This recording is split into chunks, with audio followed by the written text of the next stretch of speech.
उपकार आहे.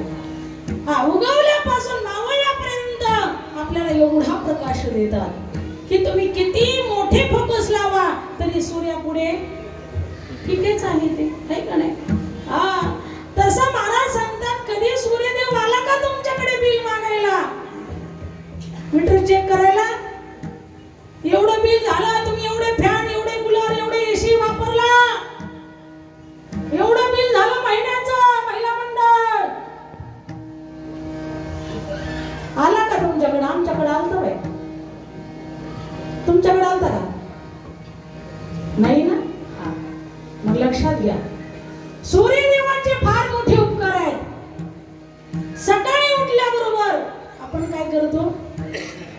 उठलं की थुकतो, लक्षात सुद्धा येत नाही अरे सूर्यदेवाने किरण टाकलाय, त्यांचं स्वागत करायला पाहिजे, त्यांना आराध्य द्यायला पाहिजे. ओम सूर्यदेवाय नमः, ओम सूर्यनारायण नमः म्हणून त्यांना वंदन करायला पाहिजे. पण आपल्या लक्षात नसतं ते. उठलं की आपण थुकतो खालतं तोंड करून. सूर्याने तिकडून किरण टाकायचे ना आपण ते तिकडे तोंड करून. सूर्य